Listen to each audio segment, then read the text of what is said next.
পেটের ক্ষুধা সইতে না পেরে খালি খাবারের প্লেট নিয়ে মায়ের সমাধিস্থলে বসে আছেন প্রতিবন্ধী ৩ ভাই। মুখে কথা নেই, নেই কিছু চাওয়ার সামর্থ্য, তবুও যেন অবুঝ মনে ওপার থেকে মায়ের ফিরে আসার অপেক্ষায় তারা। দেখার মতো কেউই নাই, আর গ্রামের সবাই দুপুর দেরে খায়, না দেরে না খাইতে, এমন কেউ নাই যে দেওয়ার মতো। কিন্তু আপনারা যদি সহযোগিতা একটু করেন তাহলে ওরা চলতে পারে, নাহলে তো ওরা চলতে পারে না। মা বাপ কিছুই নাই, মারা গেছে। এদের দেখার মতো আমাদের গ্রামের এত বড় ধনশীল ব্যক্তি নাই।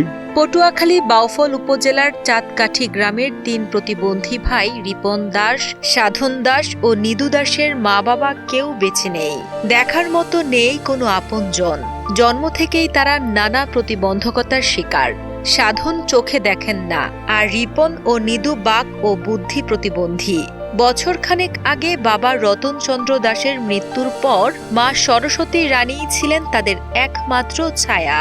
কিন্তু গত মাসে লিভার ও কিডনি রোগে আক্রান্ত হয়ে মাও পাড়ি জমান না ফেরার দেশে। এরপর থেকেই যেন অন্ধকার নেমে আসে তাদের জীবনে। এই পরিবারটা হচ্ছে একেবারে নিঃস্ব একটা পরিবার। এর বাবা 1 বছর আগে মারা গেছে। এরপর এর মা কোনো রকম সবাই লিয়ে সংসার চলতে। এরা 3টা ভাই প্রতিবন্ধী, চাইবে 3 ভাই প্রতিবন্ধী। একটা আছে কোনো রকমই শেষ, অতটা সচ্ছল না, সে বদলা দেয়, ইটি করে, মাঠে কাজ টাজ করে দিয়ে পরে নিয়ে এতদিন চলতেছে। অসহায় অবস্থা, এদের চলার মতো কোনো নেই। মা মারা যাওয়ার পর ওদের যে দুটো খাবার মতন বা ওদের দেখার মতন কোনো মানুষ নাই। মানে ওরা একবেলা পেলে 3 দিন খায়, 3 দিন পর একবেলা পেলে খায়, যদি প্রতিবেশী কেউ একটু দেয় তাহলে খায়। প্রতিবন্ধী 3 ভাইয়ের করুণ এই জীবন দেখে ব্যথিত প্রতিবেশীরা। অসহায় প্রতিবন্ধী এই ভাইরা যেন 3 বেলা পেট ভরে একটু খাবার খেয়ে বেঁচে থাকতে পারেন, সেজন্য সরকার সহ সমাজের বিত্তবান ও সামর্থ্যবানদের তাদের পাশে দাঁড়ানোর আহ্বান জানান তারা। এখন তো ওরা অসহায় থাকার পরে আনতো পাড়াপড়শি যদি দুপুর দেয় খায়, না দিলে তো না খাইয়ে খায়। পাড়াপড়শি তো সবসময় আসা পারে না, দিতে পারে না, কি করার আছে। এখন আপনারা 5-10 জন একটু ওদিকে চান, আমরা তো পারি না, নতুন সমর্থন নাই করতে। তাইলে এখন আপনারা যদি 10 জনে দেখেন তাই একটু ওরা বাঁচতে পারে। ওরা আসলে এতটা নিঃস্ব, ওদের পাশে দাঁড়ানোর মধ্যে আসলে কেউই নেই। আপন বলতে আসলে কেউ নেই। কেউ দুমুঠো দিলে খেতে পারে, আর না দিলে আসলে এভাবেই থাকে। আমি সমাজের বিত্তবানদের একটু আহ্বান জানাবো, ওদের পাশে একটু দাঁড়াবেন।